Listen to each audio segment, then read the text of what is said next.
Hello everyone, welcome back to our channel, where you can watch a collection of the best films to keep you all entertained. Here's hoping that today and the days to come will be even better for all of us. Right then, let's get straight to watching our video. We hope you enjoy it and find it entertaining. Don't forget to leave a comment and subscribe so that this channel can continue to grow. After all, subscribing is free. And by subscribing, you become a hero to us. Thank you. In this video, we'll be summarizing the plot of the film Man of War. The film is set against the backdrop of two neighboring countries, Russia and Ukraine, which are not on good terms. This film, which has received fairly good reviews, is well worth watching. The edge of your seat action and the crackle of gunfire are the highlights of this film.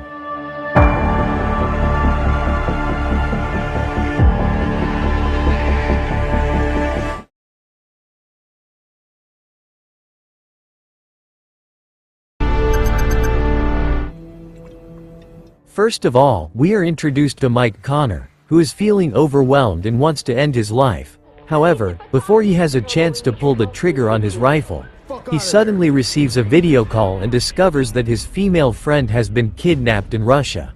The woman's name is Riley. Charles, is she okay? Connor reacted quickly. He then rang his friend Charlie to ask him to get a team and a plane ready to head to Kyiv immediately. On his way to the plane, Connor was introduced to the new team. They had to adapt to one another quickly, which meant they had to adapt to each other quickly. Bunny got to know Connor. Then Bunny gave Connor a communication device. What do I need yours for? Connor asked his friend for help in flying the plane. Then the man set off in the plane, even though his colleagues were mocking him with corny jokes. Finally, the plane took off for Ukraine.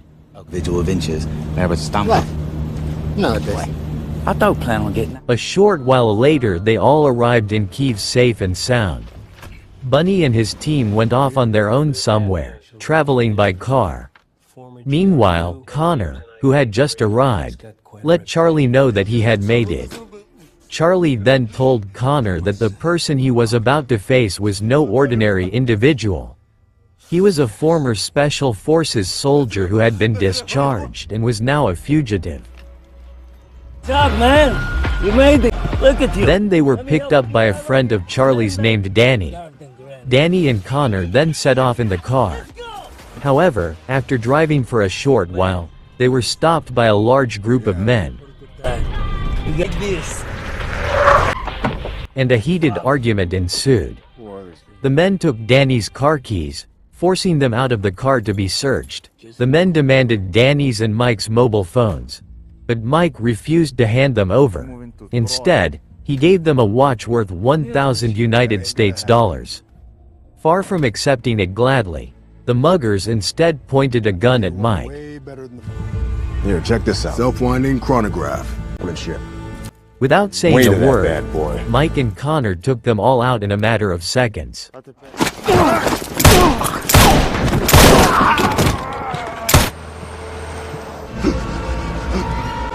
After finishing them off, Mike and Danny left. I told you I had this. Then Mike Connor was introduced to Danny's family, so that he would understand that Danny also had a family who needed to be saved. Afraid enough already. It wasn't just about Mike Connor's own interests.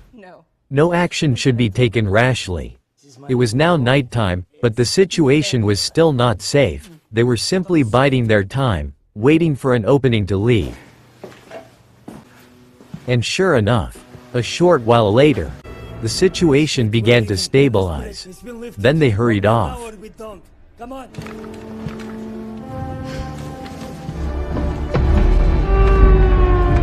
Halfway through their journey, they were suddenly ambushed by a group of heavily armed men.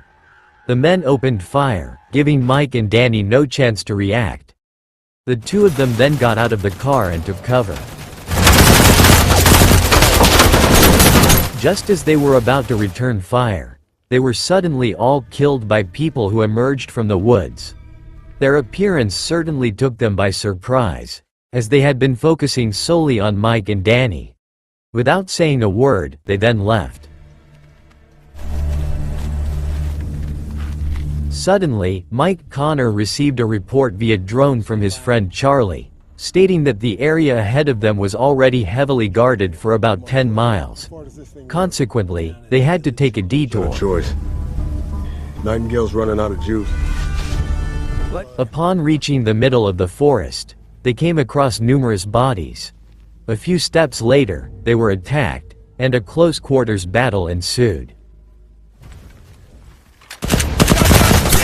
Mike and Danny tried to fight back by returning fire, but once again, there were simply too many of them.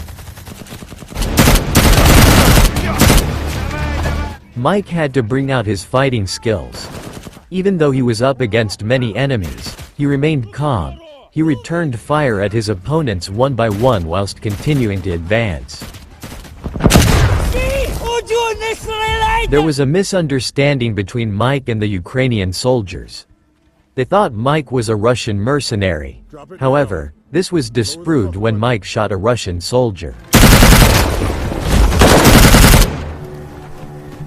Next, the Russian forces airlifted the martyrs. Mike Connor and his friend couldn't get very far this time. They did try to run from the rain of martyrs, but in the end, they too fell. Mike Connor had briefly lost consciousness after being hit by a powerful explosion, but then woke up, still determined to make his way to the city of Kharkiv. No, he's... Charlie, I'll call you... The further they went, the more heart-wrenching the scenes they encountered became. War is a terrifying monster. Simple people. Left! A Russian tank drove past, but the two of them managed to hide without being spotted. Once they had done so, a drone attack followed. However, the drone failed as it crashed into the house's fence.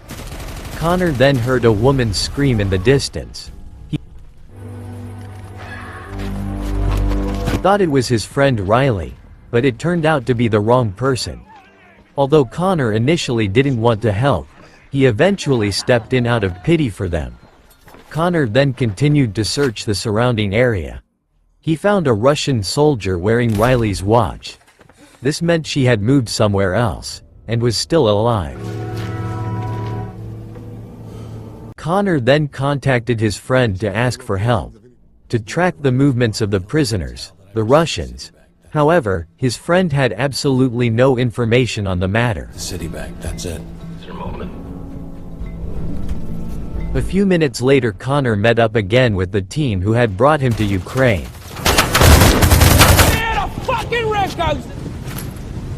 They then went into hiding somewhere, along with Sandra, whom they had rescued. But suddenly, Ukrainian soldiers arrived.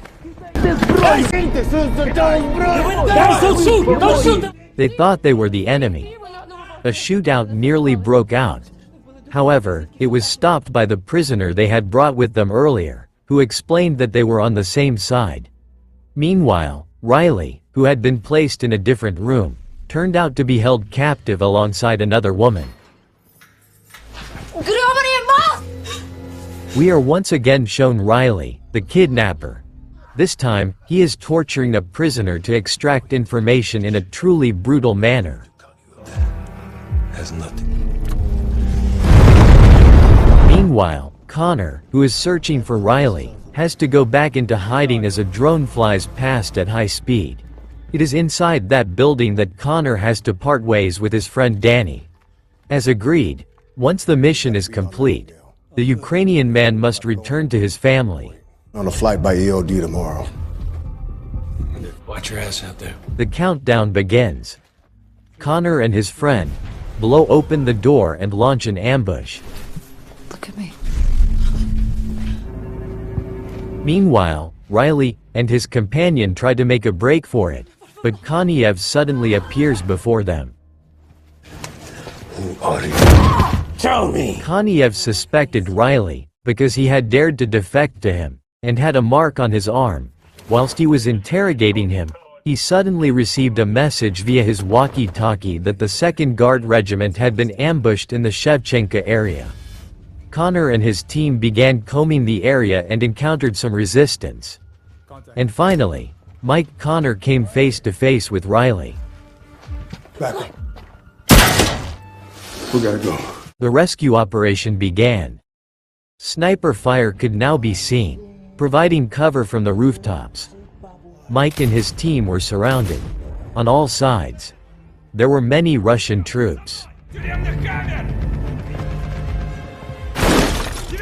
Close quarters combat was inevitable.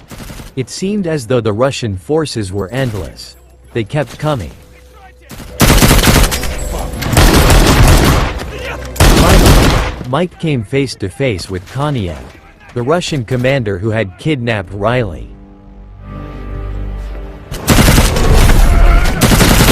A showdown ensued, fought both with rifles and bare hands. Koniev was knocked down and finished off by Mike. However, Russian escort troops suddenly arrived and were about to shoot Mike Connor. But Riley saved Mike's life by shooting the troops. At one point during their escape, they entered a narrow, silent corridor. However, it turned out that behind the silence lay a unit of soldiers lying in wait, armed with machine guns. Some of Mike's men were shot. There was no other way out. Mike ordered that the remaining grenades be thrown immediately to take out the machine guns.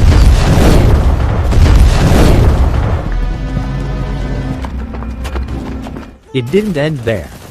Mike and his mates were stopped by hundreds of fully armed soldiers as soon as they left the building.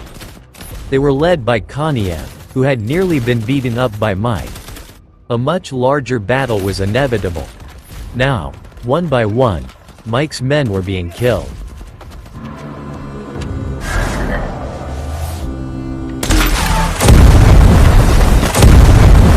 Danny, who was supposed to lead, arrived with a car to pick up Riley and his friend. Unfortunately, after the rescue at the end of the alley, they came under heavy fire and, in the end, the two people in the car were hit by a barrage of gunfire.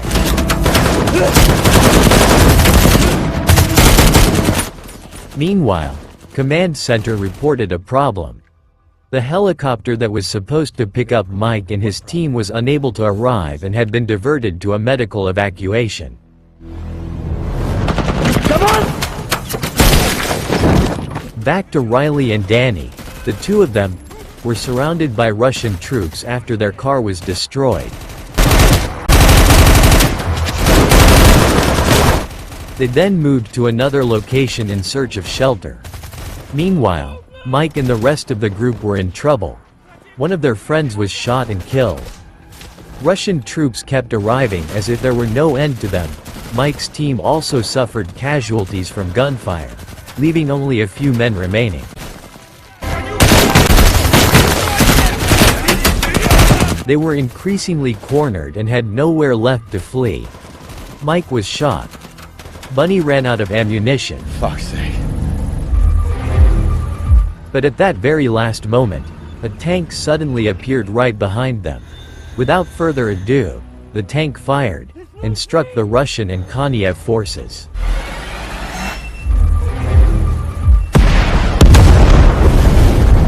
And so the film comes to an end.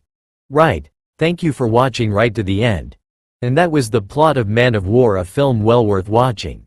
And as always, don't forget to subscribe to this channel and leave a comment about this film. In my opinion, I'd rate it around 6 out of 9. What about you?